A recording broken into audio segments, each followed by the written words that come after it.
When it comes to Sony Animation characters, there are plenty who are lovable, fun, kind-hearted, and heroic. However, for every hero, there has to be a villain, and Sony has plenty of them, from the mean, to the cruel, to the absolutely wicked. But which one is the best at being the worst? Hey guys, I'm Brad with Wicked Binge, and this is Sony Animation Villains, Bad to Evil. If you've seen our Sony Heroes list, then you already know the rules. With the exception of the Mitchells versus the Machines, we're only going to be counting films that had a theatrical release, so no direct-to-DVD sequels. They also have to be under the Sony Animation's name, either as an original Sony product or something Sony distributed. Finally, we're only looking at purely animated films, so no live-action animated hybrids like the Smurfs. Alright, time to rank some baddies. We're going to be starting with our least evil characters and working our way down to the truly evil villains.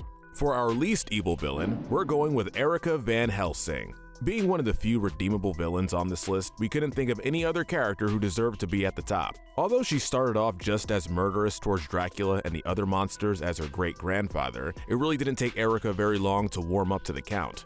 Given how she was raised, we can't blame her for having a hatred of monsters, and for doing things like trying to crush, poison, or manipulate Dracula. From her perspective, she was just following in her Van Helsing legacy of wiping out so-called evil monsters.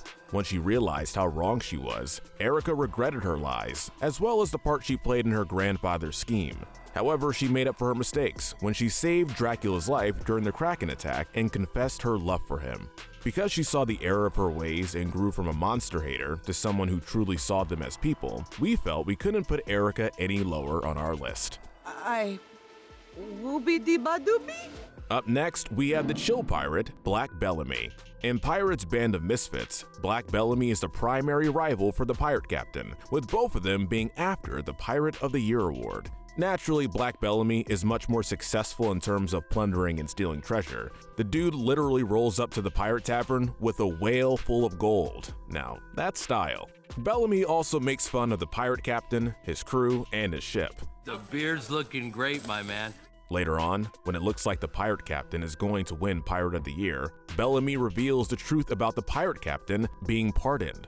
Why is Bellamy not lower on our list? For as successful as he is at being a pirate, he's a minor threat compared to the film's big bad, which we'll get to later. Bellamy is egotistical and a typical rival character. While there's nothing wrong with a character like that, it kind of cements that the only thing making him an actual villain is his career as a pirate. Without all the plundering and implied murder, Bellamy is just a jerk and can't compare to the rest of Sony's villain catalog. Following him is a very similar character, Tank. Much like Bellamy, Tank only cares about being the best in his field, in this case, surfing. With an ego the size of a surfboard, Tank treats everyone like dirt, whether they're a rival or not. Even little kids aren't exempt from this. Taking the only caring about himself aspect of his personality to its extreme, Tank barely notices when Cody nearly drowns during their surfing duel. Tank is also a huge cheater. In the final match, he attempts to knock Chicken Joe off his surfboard, a move that could have sent Joe into the dangerous and deadly graveyard area. While all these traits make him much worse than someone like Bellamy or Erika, at the end of the day, he's still just a jerk-jock character. So, not exactly an evil mastermind, and as such, we couldn't put him any lower down. Mom, I wasn't polishing, I was talking to my friends. Next is Chef Quasimodo. This bell ringer turned manic cook played only a small part in the first Hotel Transylvania, but still brought some level of tension and danger. Naturally, what ranks him this low is his willingness and eagerness to eat humans, something that no other monster does. It's disturbing to see him happily roasting Johnny over a spit while Johnny is still alive. Another thing that separates Quasimodo from the other monsters in the hotel is his selfishness. He fights off Dracula's guards when he kidnaps Johnny, indicating that he doesn't really care about obeying orders or even keeping the hotel safe from humans. He just wants to eat them. Quasimodo also reveals Johnny's secret, exposing Dracula's lies. So, not loyal either. It's no wonder that he's only in the first film. We're sure Dracula fired him quickly after all of this. But while he's definitely antagonistic and cannibalistic, Quasimodo is a minor threat and doesn't do much outside of his main scenes. Next, we have one of two hunters on this list, Shaw. While there isn't anything evil about hunting for food or just for a hobby, Shaw takes it to an extreme. Because of his belief that animals will overthrow mankind one day, Shaw makes it his mission to not just hunt woodland creatures, but to be as cruel towards them as possible. It's gotten to the point where he enjoys attacking animals without provocation, like when he intentionally tried to hit Elliot with his car, nearly hitting several people in the process. He is psychotic and bloodthirsty, but as awful as he is, he's still just a guy with a gun, and he and the other hunters are easily taken out once the animals take a stand. This, plus he only directs his axe craziness towards animals and not people, stops him from ranking above our bigger threats. Somebody forgot to flush! From the great outdoors to the digital, Smiler is next. You wouldn't think such a happy emoji would be able to rule a phone with an iron fist, but Smiler proves that looks can be deceiving. While we can acknowledge the concern she has for keeping their world inside the phone safe, understanding how devastating it could be for the emoji's citizens if Alex were to wipe it clean because of a mistake, it doesn't excuse her actions. When Jean makes a mistake, she immediately jumps to deleting him instead of trying to find any other solution. Like a ruthless boss, she only sees the other emojis as tools that she can easily get rid of if they fail to do their job. With how many bots she has at her disposal, we're sure she's tried to delete many more emojis than just Jean. The movie also implies that, along with being a control freak, she's also mentally unstable and refuses to believe that an emoji can be anything more than what they were created for, even when the evidence is right in front of her. Though she is indeed an extremist, her good intentions in regards to not wanting to see their phone world get erased keep her from falling any lower. Up next is Bella. The main characteristic of Bella is that he hates humans, even more so than his boss, Vlad. As such, Bella has no qualms with killing anyone who is or is affiliated with humans, often flying into a rage when he even hears the word human. He first tries to kidnap both Dennis and Winnie, cruelly taunting them as he sends his bat monster colony after the rest of the hotel residents. He even hurts Winnie, which is what sends Dennis into enough of a rage to unlock his vampire powers. At least Bella is helpful in that sense. Although Bella's plan fails in the end, he refuses to give up completely and tries to kill Johnny after the fight. Although kidnapping and attempted murder is nothing to sneeze at, we can't put Bella any lower simply due to such a small part he plays in the second film. He's introduced and defeated so quickly that he doesn't have time to do much evil, and while he does more than someone like Quasimodo, its impact is lessened by the quick work Dracula and his family make out of his bat monster colony. Next is the dishonorable Mayor Shelbourne. Despite his title, it's obvious from the get-go that Shelbourne cares little about the citizens of Swallow Falls and only cares about himself. It's his greed that pushes him to try and turn Swallow Falls into a tourist attraction using Flint's machine. Even when Flint warns him about the growing danger of the food weather, Shelbourne takes it upon himself to make the situation even worse, ordering a Las Vegas-style buffet from the machine and dooming the world. He fights off Flint when Flint tries to stop this massive order. Shelbourne destroys the machine's control device, which creates an even bigger food storm. Then, when it's time to evacuate the town, Shelbourne proves to be a coward when he abandons his citizens and gets himself off the island first. While these are all his worst moments, Shelbourne is a terrible person, constantly manipulating people like Flint and shifting blame to anyone but himself. Early in the film, he even talks about spending the entire town's budget on a sardine-themed amusement park without consulting anyone, which cements that he was a terrible mayor even before all the food weather started. Given that he nearly doomed not just his own town, but the entire world, we of course had to give him a low ranking. And bigger is better. Following him is another selfish leader, Queen Victoria. As the self-proclaimed hater of pirates, Queen Vicky will trick pirates, use them for her own gain, or try to cut their heads off with a katana. As the queen, before the events of the film, she's already sentenced many pirates to imprisonment and/or execution. It should be noted that Vicky isn't doing this to protect her citizens. She's just personally offended by pirates, viewing them as out of date in comparison to her kingdom's modern and science-driven society, and as such deserve to be hated and ultimately made extinct. The pirate captain likely would have shared the same fatal fate if not for Vicky's interest in Polly the dodo bird. And why exactly is she so interested in Polly? Because she wants to eat her, of course. As it turns out, Vicky is part of an exclusive club of elites that captures, cooks, and eats the rarest animals in existence, and the closer to extinction, the better. Needless to say, this is both cruel and destructive. Add in all implied pirate execution and attempted pirate and dodo bird murder, and you've got yourself a violent, royal pain in the butt. What keeps Queen Vicky from falling any lower is that despite her hatred of pirates, she was originally fair to the pirate captain. Though she lied about Polly being safe in a zoo, Vicky still pardoned him for his crimes and gave him a ton of treasure in exchange. While this doesn't mean much in the grand scheme of things, it's still a moment of fairness. I hate pirates!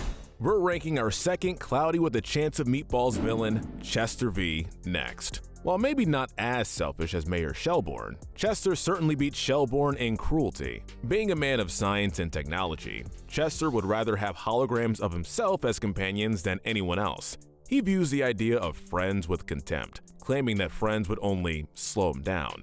His workers, and even his assistant Barb, who he also mocks for being a monkey, are viewed by him as tools, and he doesn't care for them at all. But while these traits would only make Chester an egotistical jerk and narcissist, what drives him into villain territory is his cruelty towards the food animals. Because he only sees them as food and not actually sentient creatures, Chester had planned to use both them and Flint's invention as a means to create a constant supply of material that can then be turned into food bars. When Flint's friends try to stop him, not only does Chester capture them, but he also tries to kill them by sending them through the food grinder. Yikes. Considering everything he tried to pull, you don't feel sorry for him when he gets eaten by the cheese spider. I never should have believed in you. Yes, that was quite foolish.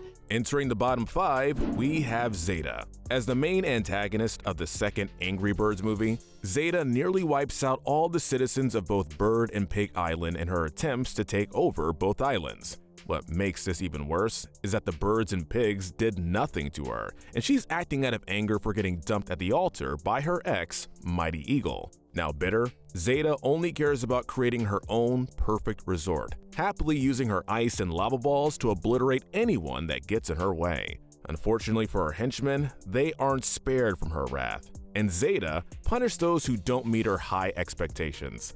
However, as self-centered and cruel as she is, Zeta has a soft spot for her daughter, Debbie, and when it looks like she accidentally killed her, Zeta is horrified. She lets go of her anger after this, mostly because it was Mighty Eagle that protected Debbie and is able to live in peace with the birds and pigs. Although this technically counts as a redemption, we can't forget about all the destruction she caused, nor can we forget about the deaths she nearly caused. Ma, stop asking me. Just outside the evil podium, it's Erika Van Helsing. As the archenemy of Dracula, Van Helsing made it his mission to wipe out all monsters. For his entire life, he never once saw monsters as people, even when they proved to be harmless. Rather than destroying them to protect mankind, Van Helsing simply sees monsters as abominations that should be destroyed, which is ironic, given the mechanical body he eventually ends up with. He also trained members of his family, like Erika, to be monster haters and killers. Although Dracula sees him as more of an annoyance than an actual threat for most of their history, I will hunt you for all eternity.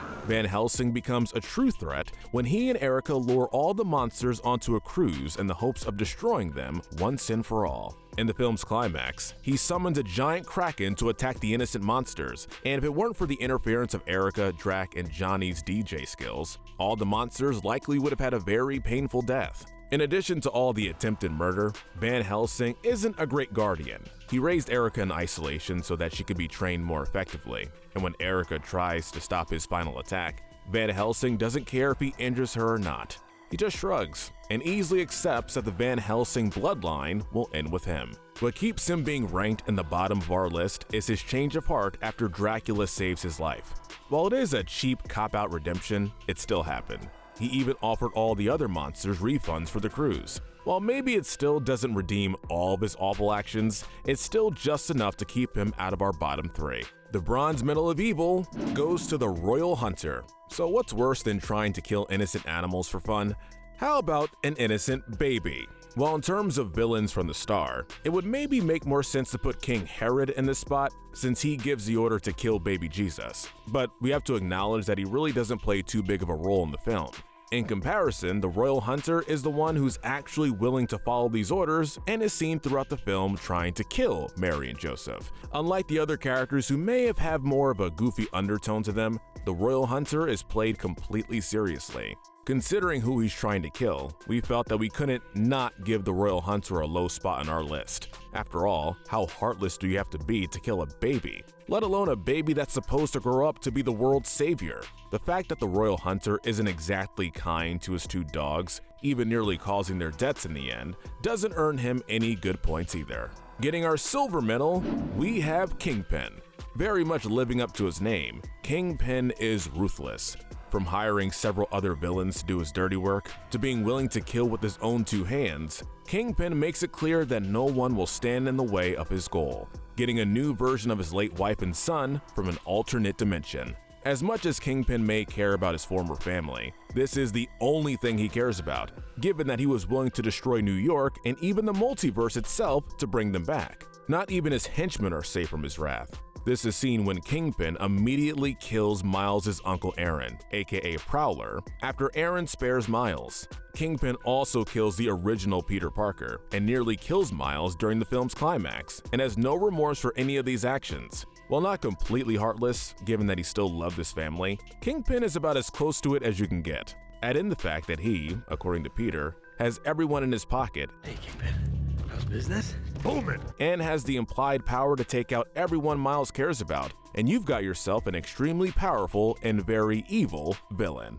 For our gold medal of evil, we have Pal. Yeah, the most recent Sony villain is what we consider to be the most evil. Although she may not seem like much, looking like an ordinary smartphone, hell hath no fury like an AI scorned. When her creator tosses her aside, it only takes seconds for Pal to lose faith in humanity and decide to take over the world. Using all the company's technology, she quickly captures nearly all of mankind.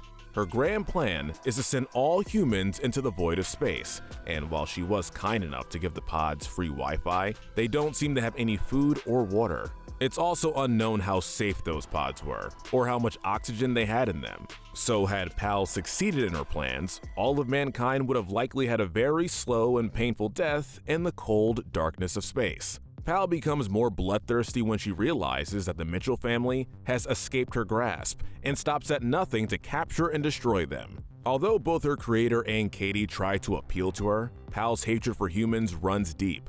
She mocks Katie for her heartfelt speech before callously dropping her to what would have been her death if not for Rick saving her. While characters like Kingpin and the Royal Hunter were heartless, Pal is absolutely heartless. She doesn't even care for her fellow robots. While she's giving them the Earth, she tries to regain control over Deborah 5000 and Eric once she realizes they're defective. Although we sympathize with her hurt at being thrown away by her once adoring creator, Pal took it to what was nearly a devastating extreme that would have killed billions of people, something that Pal would have been totally fine with. For this, we couldn't think of anyone more deserving of our gold medal of evil. Not a glass of water! Alright, that's the list. Let us know in the comments section if you agree with our ranking, and tell us what we should cover next. Remember to hit that notification bell and binge our Good to Evil playlist, where we break down the morality of the characters in your favorite cartoons, shows, and movies. But most importantly, stay wicked.